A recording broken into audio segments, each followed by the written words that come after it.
Chapter 9. Laughing Waterfalls. Stardom schools had been on an excursion to Badagry before. In the past 10 years, it must have traveled there about 3 times. That included when the school organized a retreat for teachers, lodging them at Whispering Palms Resort. On the part of the students, they visited renowned and iconic sites in the historical town. Just as one, students also went on an excursion as part of their Welcome to Stardom package, visiting the city of white sand and coconuts.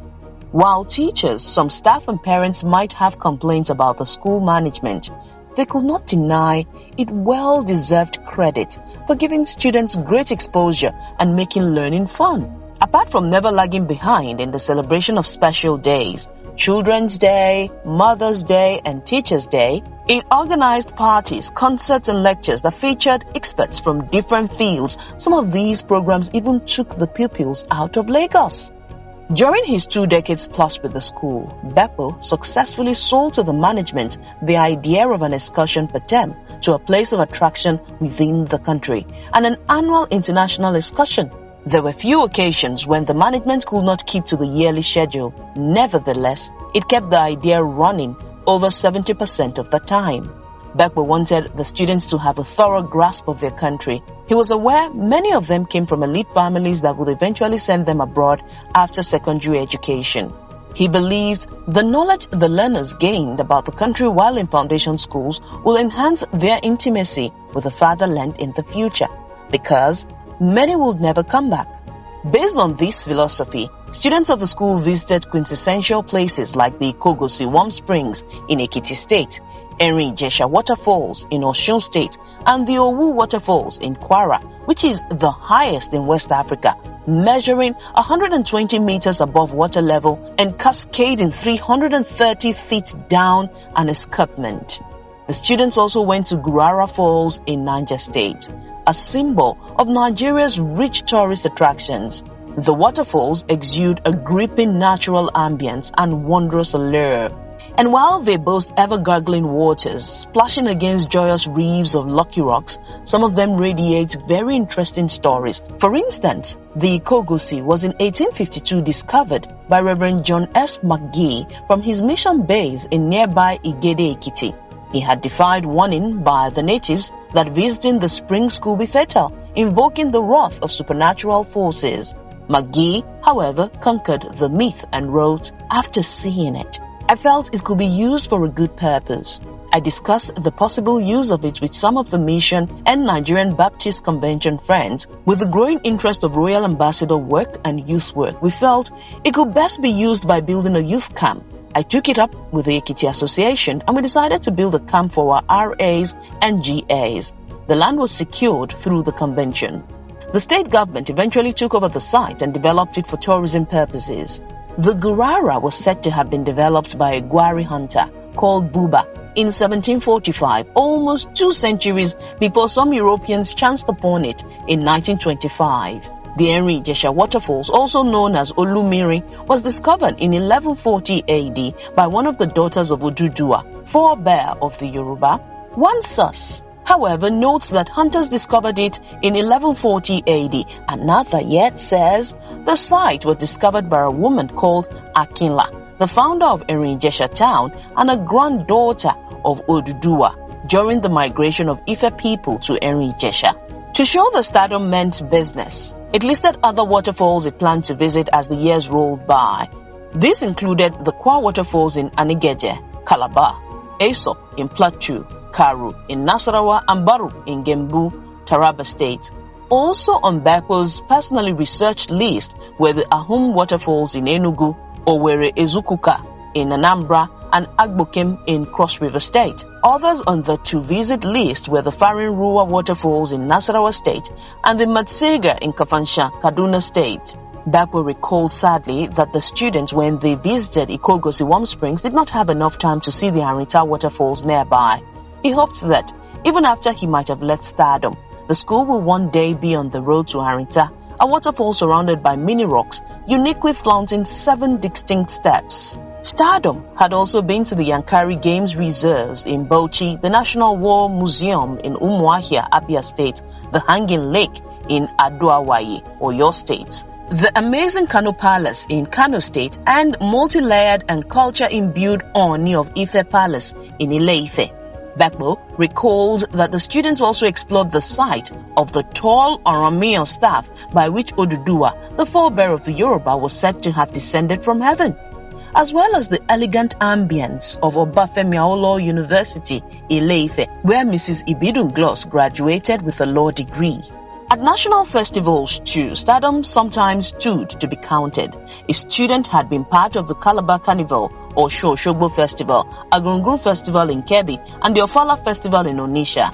Bepo believed Ile Latin Kesho, a Yoruba proverb meaning charity begins at home. Thus, Stardom students and graduates should have Lagos tourism etched on their memory.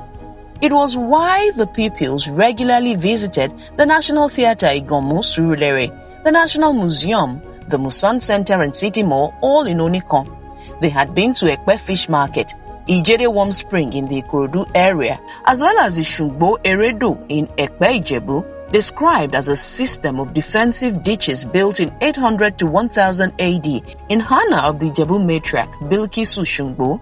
Other places that toured in Lagos included the University of Lagos Akoka, the Lagos State University Ojo, Lagos State Broadcasting Station Agidingbi, the NTA station on Victoria Island, and African Independent Television Station in Alagbadu. They had also been to the headquarters of several big companies such as Chevron Lekki, Shell at Broad Street, UBA, First Bank, and Cornwall Towers in Marina, Globalcom on Victoria Island, MTN in Ikoyi, and Nine Mobile on Banana Island. To show the students that life is a potpourri of opposites, the students visited high-class environments like Banana Island, Snake Island, and Magodo, and largely derided zones like Mushin, Adegunle, and Ijora.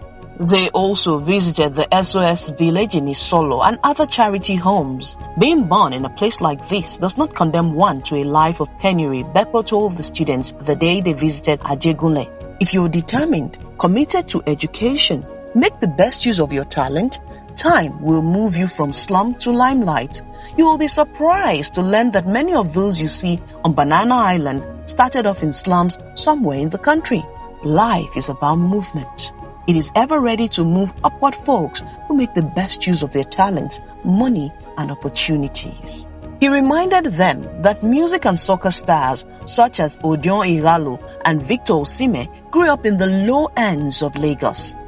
Under Bepo's supervision and insatiable appetite for education by adventure, Stardom had been to Owu Waterfalls in Adion, the Yaba Psychiatric Hospital, where the students were addressed on the evils of hard drugs, the OYASAF Foundation House in Maryland, which has over 7,000 artworks collected privately by Prince Yemisi Adedoyin, and Lagos Blue Rail Mega Station in CMS. But in the spirit of World Slavery Day, they were back in Badagry, where the excursion led personally by Bepo would have implication for his proposed relocation. Badagry is a significant town in Lagos State and in Nigeria because of its pioneering contact with Atlantic slave traders. It is home to monuments such as the first-story building in the country, built by Henry Townsend in 1846, and where Ajayi Crowther stayed and made the first translation of the Yoruba Bible. Badagry is the base of the Agia tree under which Christianity was first preached in Nigeria. The Mobi Royal Family Slave Relics Museum, which houses chains, padlocks, rods, etc., used on the slaves kept there en route to the point of no return, and the Seriki Abbas Slave Museum, originally built by an ex-slave turned slave trader. During the last discussion, the first port of call for the Stardom team, which comprised 40 students from SS1 to SS3, was the palace of the Akran of Badagry. The king hosted the pupils and served them some refreshment. The monarch explained to the students how Badagry was founded in the late 1720s by Popo refugees from wars with the Fon people of Dahomey. Its contact with white explorers and slave dealers made the town a harbor from which slaves were exported to Americas. But the story of our industry is far bigger than that of the unfortunate slave trade, the king had said. We are strategically big in business, in agriculture and tourism. As far back as the 1820s, a British trading post was established here.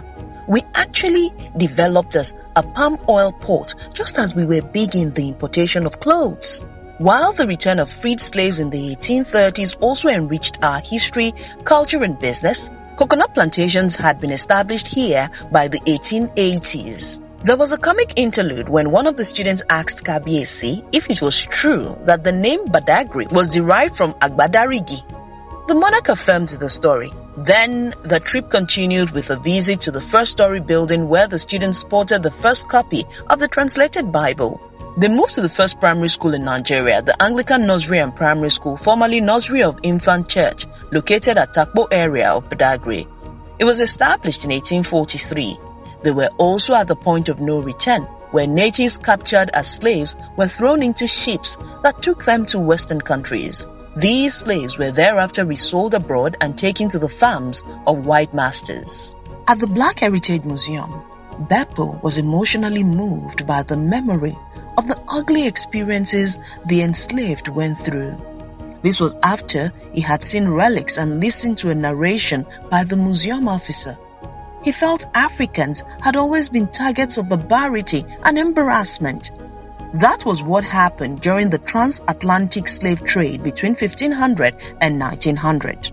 But the principal had more questions. How, for instance, would anyone explain what had become the vogue? That is, Africans themselves, especially Nigerians, in Japa feet, voluntarily and desperately walking into the workforce of who seems to be the yestermasters.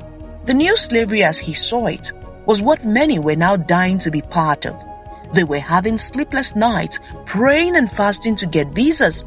They were selling all they had to pay fare. They are abandoning families, schools, work, businesses and professions they built over the years just to escape the harsh environment at home and collect high-value dollars, pounds and euros abroad. In the process, many took up all the others' jobs and became the ever-weeping race accursedly rushing into enslavement after centuries of the transatlantic. The sentiment and resentment swelled through Bepo as he pictured himself on the streets of Europe. Thanks for watching. If you want to see more videos like this, be sure to subscribe to my channel.